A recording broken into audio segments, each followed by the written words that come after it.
बात करते हैं वीकेंड लॉकडाउन की, क्योंकि वीकेंड लॉकडाउन आहिस्ता आहिस्ता करके तो खत्म हो रहा है, लेकिन सवाल सीधे सीधे उन जगहों पर बढ़ता है जहां पर सबसे ज्यादा रश देखने को मिलता है। आपको याद होगा कि गुज़श्ता 2 हफ्तों के दौरान सैटरडे और संडे ये 2 ऐसे दिन हैं जब गुलमर्ग और पहलगाम के अंदर लोगों की एक बड़ी तादाद देखने को मिली, जिसके बाद मीडिया ने भी जब ग्राउंड जीरो से रिपोर्ट किया तो कहा कि कोविड गाइडलाइन प्रोटोकॉल की खिलाफ वर्जी हो रही है। लेकिन इंतजामिया ने अब नकेल कसने के लिए तैयारी कर दी है। सैटरडे और संडे को पहलगाम और गुलमर्ग का रुख ना करे, और अगर किया तो 1000 रुपया आपको जुर्माना अदा करना होगा। अब कौन लोग हैं जो जा सकते हैं? जिन्होंने प्री बुकिंग की हो, यानी जिनके पास ऑलरेडी प्री बुकिंग हो, वो जा सकते हैं गुलमर्ग और पहलगाम। जो सिर्फ चंद घंटों के लिए या दिन के एक्सकर्शन के लिए जाना चाहते थे, उनके लिए पहलगाम को बंद कर दिया गया है। बाज़ाब्ता तौर पर हुक्मनामा जारी कर दिया गया है, और हुक्मनामे की खिलाफ वर्जी करने वाले के जो हुक्मनामे को खिलाफ करेगा उसके खिलाफ भी कार्रवाई का हुक्म दे दिया गया है। इस तरीके का जामिया ऑर्डर जो है वो जारी कर दिया गया है। यानी अगर आप जाएंगे तो आपके पास प्री बुकिंग होनी चाहिए होटल्स की। और फिर यह भी कहा गया कि डिस्ट्रिक्ट एडमिनिस्ट्रेशन और कॉरपोरेशन, म्युनिसिपल कॉरपोरेशन जो है वो मिलकर अवेयरनेस प्रोग्राम चलाएंगी। कहां पर? होटल्स के अंदर, रेस्टोरेंट्स के अंदर, ताकि किसी भी तरीके से कोविड की तीसरी लहर सर न उठा पाए और ज्यादा से ज्यादा नुकसान ना हो। लेकिन ग्राउंड जीरो पर इस ऑर्डर को लेकर मिला जुला रद्द-ए-अमल देखने को मिल रहा है। सवाल पूछा जा रहा है कि आखिर क्यों पहलगाम ही? क्या श्रीनगर शहर और श्रीनगर शहर के बाहर सैटरडे और संडे यानी इन 2 दिनों के दौरान कारोबार बंद होता है, या लोग घरों के अंदर ही बैठते हैं? बिलवार्ड रोड पर चलने वालों पर पाबंदी क्यों नहीं, सिर्फ पहलगाम पर क्यों? यह ऐसा सवाल है पहलगाम से जो लगातार पूछा जा रहा है। सीधे चलेंगे जी अपने नुमाइंदे के पास। फिदा हुसैन हमारे साथ इस वक्त ज्वाइन कर चुके हैं। फिदा, बहुत शुक्रिया ज्वाइन करने के लिए। पहलगाम तो सीधी सीधी बात खूबसूरत जगह, पहलगाम तो आबशार, पहलगाम तो हर एक चीज वो कुदरत का शाहकार वहां पर, जिसे देखने के लिए दुनिया भर के सयाह भी आते हैं और जम्मू कश्मीर के लोग भी अब रुख किया करते थे। लेकिन अब लगा लॉकडाउन, यानी सैटरडे संडे नहीं आ सकते हैं एक्सकर्शन के लिए। ओवरऑल इस फैसले को कैसे पहलगाम की आवाम देख रही है, जरा पहले इस पर बात कीजिए। और फिर यह भी बताइएगा कि एडमिनिस्ट्रेशन ने क्या इक्विपमेंट लगाया, क्या टूल है, क्या मेथड होगा जो वो ग्राउंड पर लगाएंगे, जो हम लंबी लाइनें देखते थे वो नहीं होंगी।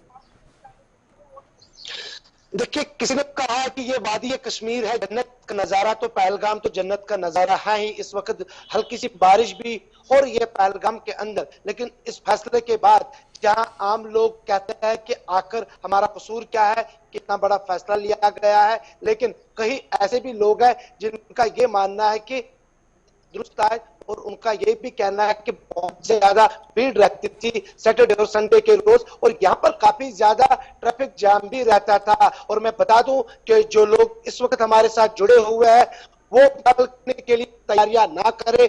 बहुत सारे लोगों ने पकवान बनाए हैं कि कल हम पहलगाम जाएंगे, लेकिन उनको पहलगाम आने की इजाजत नहीं दी जाएगी। इस तरह से आपने कहा कि 1000 रुपए उनको जुर्माना वहां पर आयद करना पड़ेगा, और घर वापसी भी होगी उनकी, यानी कि पहलगाम उनको आने की इजाजत नहीं दी जाएगी। भीड़ को देखते हुए एक तरफ से इंतजामिया ये चाहती है कि जब हम कोविड की दूसरी लहर को जड़ से नहीं फेंकेंगे, तब तक हम शायद पहलगाम में भीड़ जमा होने नहीं देंगे। मजीद बात करने के लिए हमारे साथ इस वक्त जो तहसीलदार पहलगाम डॉक्टर हुसैन साहब है, इससे हम मजीद बात करेंगे इस हवाले से कि ये फैसला इम्प्लीमेंट हो रहा है जमीनी सतह पर, तो और कल कितने नाके होंगे उस हवाले से भी। तो खैर मकदम में आपका इस हवाले से बता दीजिए जो ऑर्डर इजरा हुआ। जी, जैसा कि आपको पता है कि हमारी जो गवर्नमेंट, गवर्नमेंट या नेशनल गवर्नमेंट की जो आज प्रायोरिटी है वो ये है कि safety of the public and public health, और सेकंड इंपॉर्टेंट प्रायोरिटी है रिवाइवल ऑफ द टूरिज्म।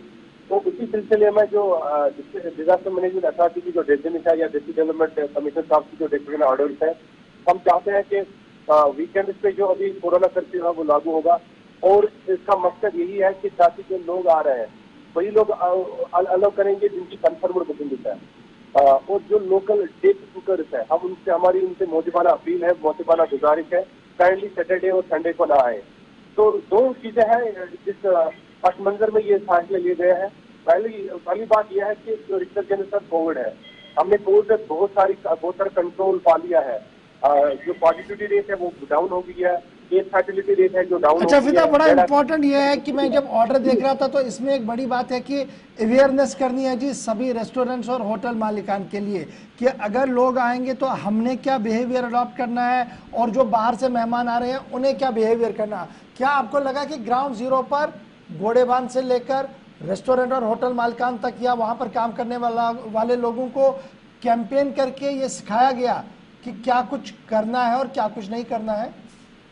बिल्कुल गौर मैं आपको बता दूं कि अगर हम वैक्सीनेशन की बात करें, क्योंकि ये भी कहा जा रहा है कि जिस होटल लियर में जो उनके काम करने वाले लोग हैं, अगर उन्होंने वैक्सीन नहीं किया होगा तो शायद उनका होटल जो है वो बंद करना पड़ेगा। और साथ ही साथ जितने भी घोड़ेबान है उनके साथ अपनी सर्टिफिकेट है कि हमने अपने जो वैक्सीन है वो लिया हुआ है और पूरा यहाँ पर उसका प्रोटोकॉल का जो है ख्याल रखा जा रहा है। और एक टीम भी तश्कील दी गई है। इस पर भी हम बात करें कि जो टीम तश्कील दी गई है, कितने नफरी टीम है वो, और क्या वो हर होटलियर के पास जाके ये सब देख रहे हैं। जी, जैसा कि हमने कहा कि अभी जो इंस्पेक्शन हम कर रहे हैं होटलियर्स का, हम पिछले एक मंथ से वैक्सीनेशन ड्राइव कर रहे हैं और उस वैक्सीनेशन ड्राइव के अंदर हमने जो है यहाँ के जितने भी होटलियर्स हैं उनकी स्टाफ की 100% वैक्सीनेशन कराई। Not only vaccination, covid test. अगर कोई उनका स्टाफ मेंबर घर जाता है तो उसको तभी अलाउ किया जाता है अगर उसने प्रॉपर टेस्टिंग की हो। और साइमल्टेनियसली यहाँ पे जितने भी स्टेक होल्डर्स हैं या टूरिस्ट के साथ जिनका फर्स्ट इंटरफेस है, चाहे वो पोनी वाला है, चाहे वो ड्राइवर है, चाहे वो शॉपकीपर है या चाहे वो हाकर्स है, everybody is vaccinated here in Pahalgam. तो वो पिछला 1-1.5 महीने से हम उस पर एक्सरसाइज कर रहे हैं, इसीलिए हम लोगों को होटल्स में अलाउ कर रहे हैं, बिकॉज वी नो हमने उनको वैक्सीनेट करा है। सेकंड बात यही है, उसका रिव्यू, चेक और इंस्पेक्शन करने के लिए दोबारा हमने कल ही एक टीम कॉन्स्टिट्यूट की है which consist of the members from revenue department and the tourism department, जो होटल जाएंगे और ये वेरीफाई करेंगे कि वहां पे सैनिटेशन है, वहां पे मास्क का पूरा ख्याल रखा जा रहा है कि नहीं, वहां पे एसओपीज का पालन किया जा रहा है कि नहीं, वहां पे कोविड एप्रोप्रिएट बिहेवियर फॉलो किया जा रहा है कि नहीं। तो इस जिम्मे में ऑलरेडी हम एक्सरसाइज कर रहे हैं। तो साइमल्टेनियसली हमारा जो ये कहना है कि जो डिसीजन लिया गया, उस डिसीजन का मकसद यही है, prevention of Covid waves, prevention of Covid resurgence, और साइमल्टेनियसली जो पहलगाम का माहौलियात है, यहाँ का एनवायरमेंट है, यहाँ का जो फिजा है, और बहुत बहुत शुक्रिया जी फिदा हुसैन हमारे साथ ज्वाइन करने के लिए। फिलहाल नाजरीन के लिए बड़ी खबर ये कि वो अब पहलगाम का रुख ना करे, अगर करेंगे 1000 रुपया जुर्माना होगा और आने की वैसे इजाजत भी नहीं, लेकिन देखना होगा कि सैटरडे संडे कैसा गुजरता है पहलगाम।